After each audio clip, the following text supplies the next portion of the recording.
नमस्कार, मी विश्वजित आणि तुम्ही पाहत आहात पिंपरी चिंचवड न्यूज. पिंपरी चिंचवडमधील रहिवासी आणि 2019च्या मिस इंडिया अर्थ स्पर्धेतील स्पर्धक सायली सुर्वे सध्या एक विशेष कारणामुळे चर्चेत आहेत. सुमारे 10 वर्षापूर्वी आंतरधर्मी विवाह केलेल्या सायली यांनी आता पुन्हा हिंदू धर्मात प्रवेश केला आहे. शुद्धीकरण विधीनंतर त्यांनी आपलं नाव बदलून आद्या सुर्वे असं ठेवलं असून आपल्या या प्रवासातील अनेक धक्कादायक अनुभव त्यांनी समाजासमोर मांडले आहेत.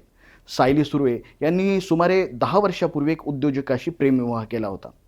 विवाहानंतर त्यांनी धर्मांतर करून नवीन नावही स्वीकारलं होतं.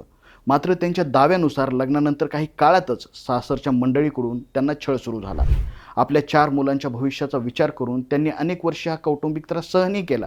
मात्र अखेर त्यांनी या अन्यायाविरुद्ध आवाज उठवण्याचा निर्णय घेतला. सायली सुर्वे यांनी आपल्या विवाहाबाबत एक अत्यंत महत्त्वाचा दावा केला आहे.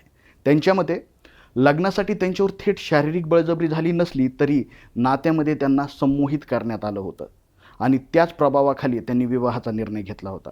या व्यतिरिक्त सासरी हिंदू रीतिरिवाज पाळण्यास होणारा विरोध आणि सातत्यानं होणारी मारहाण यामुळे त्यांनी पुन्हा आपला मूळ धर्म स्वीकारला आहे. सामाजिक आणि राजकीय क्षेत्रातील मान्यवरांच्या उपस्थितीत सायली यांचा शुद्धीकरण विधी पार पडला. यावेळी त्यांनी आपल्या 4ही मुलांना परत हिंदू धर्मात आणल्याचं सांगितलं. आपल्या हातून होणारी चूक सुधारण्यासाठी आणि मुलांच्या सुरक्षित भविष्यासाठी हा निर्णय घेतला आहे असं त्यांनी नमूद केलं.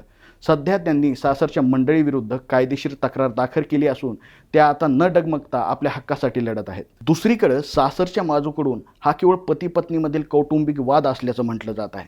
मात्र सायली सुर्वे यांनी मांडलेली बाजू सध्या सामाजिक माध्यमांवर आता चर्चेचा विषय ठरली आहे.